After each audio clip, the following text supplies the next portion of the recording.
El 2019 fue un año positivo para la banca privada en nuestro país. El sector alcanzó aproximadamente 600 millones de dólares en utilidades, es decir, 60 millones más que en el año 2018. Esto según la Asociación de Bancos del Ecuador, Asobanca. Los protagonistas de la noticia en Notimundo. Así es, ahora vamos a hablar de la economía y específicamente del sistema financiero. Está con nosotros el economista Julio José Prado, el expresidente ejecutivo de la Asociación de Bancos Privados del Ecuador, Asobanca. Economista Prado, bienvenido a Notimundo, buenas noches. Buenas noches, Freddy y María Carmen. Un feliz año para ustedes y para quienes nos escuchan, ¿sí? Muchas gracias, igual para usted. Y cuéntenos, ¿cuáles son las proyecciones de la banca? Sabemos que ha tenido una ganancia importante. Aquí estuvo un economista connotado como Jaime Carrera y decía, mientras la banca sea fuerte y gane, nos da la seguridad de que está sólida.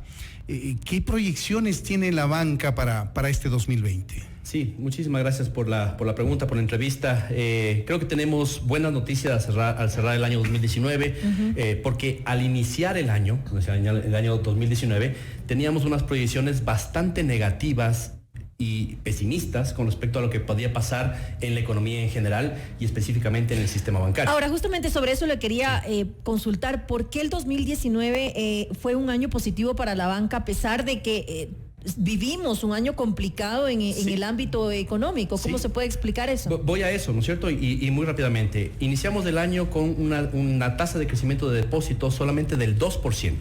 Si seguíamos de esa misma línea, ¿no es cierto? Y la proyectábamos hacia final del año, hacia diciembre de 2019, nuestras proyecciones nos decían al inicio del año pasado que podíamos haber terminado con una tasa negativa de crecimiento de depósitos, lo cual significaba que iba a haber una reducción de la liquidez. ¿Qué pasó y por qué no se cumplió ese escenario negativo? Por dos elementos principales. Primero, un elemento clarísimo que es la firma del acuerdo con el Fondo Monetario Internacional, que nos pone en los ojos del mundo, que nos trae más liquidez y ayuda a inyectar más de 4.000 millones de dólares en la economía, lo cual ayuda por un lado. Y el segundo gran elemento... 4.000 millones en la economía del fondo, dice usted. Del Fondo Monetario, Ajá, ¿no es cierto? Okay. Entonces, bueno, ayuda a algo, a evitar una caída mucho más fuerte de la economía. Y el segundo elemento muy importante para el sistema bancario es que hemos logrado conseguir afuera de banca extranjera, de banca de inversión, de inversionistas extranjeros, 1.000 millones de dólares adicionales para capear un poco el poco ritmo y el poco dinamismo que han tenido los depósitos durante este año. Eso permitió que este año la banca tenga récord en entrega de créditos. Logramos al cerrar, vamos a ver las cifras van a salir seguramente mañana, pero vamos a lograr 30.000 millones de dólares en concesión de créditos durante este año, lo cual significa 2.500 millones de dólares adicionales frente al año 2018. ¿Qué tipo de créditos, economista, más o menos en términos generales, la cartera crediticia de la banca? Todo tipo de crédito, ¿no es cierto? El crédito que más ha crecido durante el año 2019 fue el microcrédito, es decir, consumo.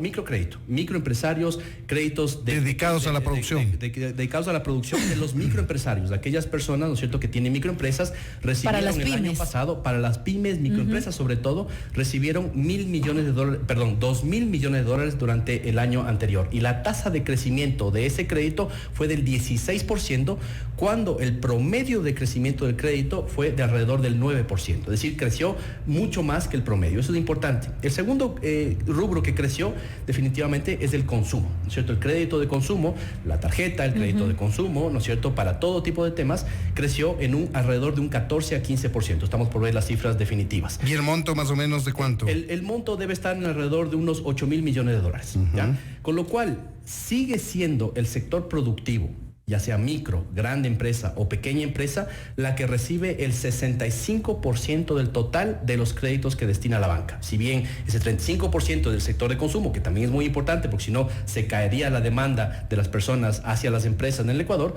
el 65% el año pasado estuvo destinado a crédito productivo. Y se logró mantener y sobre todo revertir una tendencia que esperábamos que sea negativa el año anterior, y eso es lo que produce al final del día más crédito, más depósitos y esta utilidad que mencionábamos al inicio. La cartera de crédito hipotecaria del sistema financiero privado frente al IES, que les había ganado mucho terreno, ¿cómo está?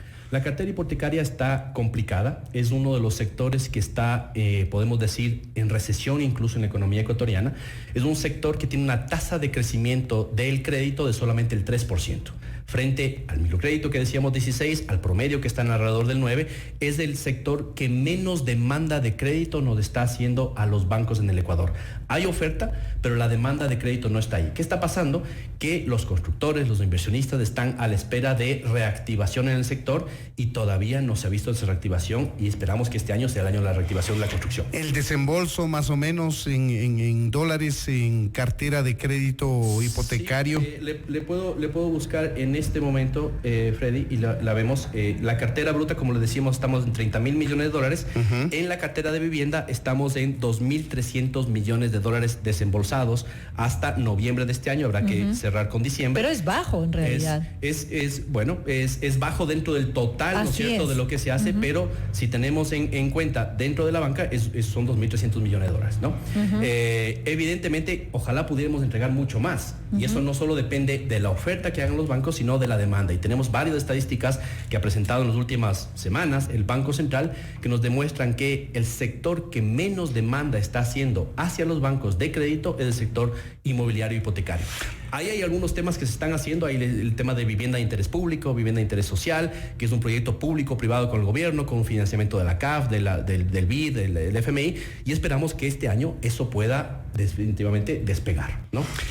Hablemos brevemente del tema de la BIMO, la billetera móvil. ¿Cuántos clientes nuevos ha conseguido la banca privada a través de este dispositivo que se lanzó finalmente en el segundo semestre, casi al final del año? Sí, la billetera móvil finalmente logra, después de esta discusión larga que hemos tenido, casi 5 años sobre quién debe hacerlo, se lanza en octubre del año pasado. Lastimosamente, es un hecho público que octubre, noviembre y diciembre no fueron los mejores meses para el país, con lo cual la decisión de la banca fue, y de Banred, quien es quien pone a disposición de los consumidores, es lanzar la BIMO sin demasiada publicidad o sin demasiada fanfarria, digamos, ¿no es cierto? Uh-huh.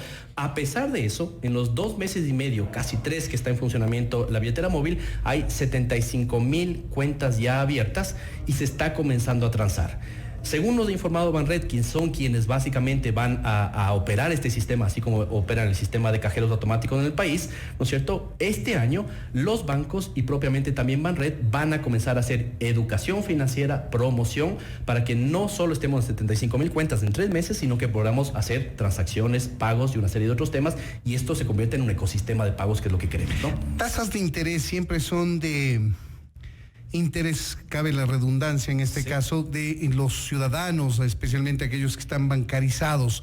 La brecha que existe entre la tasa activa, que es la que nos cobran por los créditos que nos otorgan los bancos, versus la pasiva, que es la que nos pagan los bancos por el dinero que depositamos los cuentacorrentistas, cuentaahorristas, es muy grande. Estamos hablando de, no sé, me puedo equivocar, entre el 4%, 3% y el 16, 18%.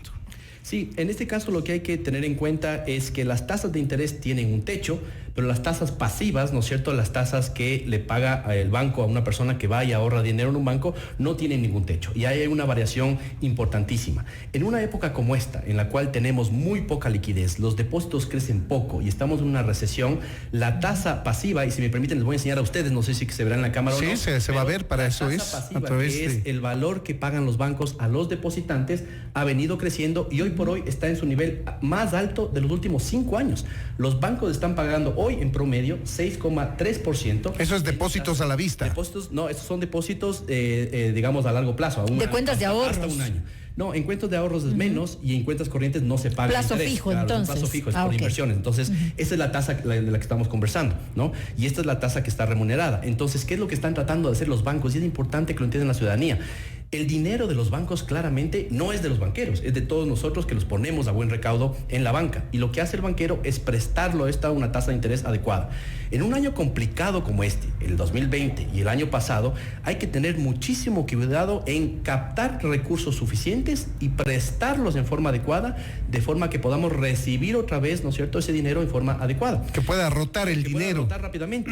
Entonces, la tasa de interés está creciendo en el mercado ecuatoriano y están pagando los bancos tasas más altas de los últimos 5 años para captar esa poca liquidez que hay en el mercado ecuatoriano. Entonces, una recomendación incluso para aquellas personas que están queriendo buscar opciones de inversión es depositar en bancos a plazo fijo. Privado, a plazo fijo, porque las tasas están altas hoy por hoy, porque estamos queriendo captar esto. ¿Qué significa esto? Que si es que captamos más recursos, que es lo que esperamos hacer este año, podemos definitivamente prestar mucho más, que es lo que hicimos también el año pasado, pero obviamente nos financiamos también en el exterior porque el año anterior, 2019, no hubo suficiente liquidez doméstica. Una rapidísima revisión de los números que ha generado a lo largo de 2019 el sistema financiero ecuatoriano en la voz del economista Julio José Prado. Él es presidente ejecutivo de la Asociación de Bancos Privados, Asobanca. Economista, muchas gracias por habernos atendido. Muchas gracias a ustedes por la invitación. Esto es Notimundo, amigos, siempre bien informados.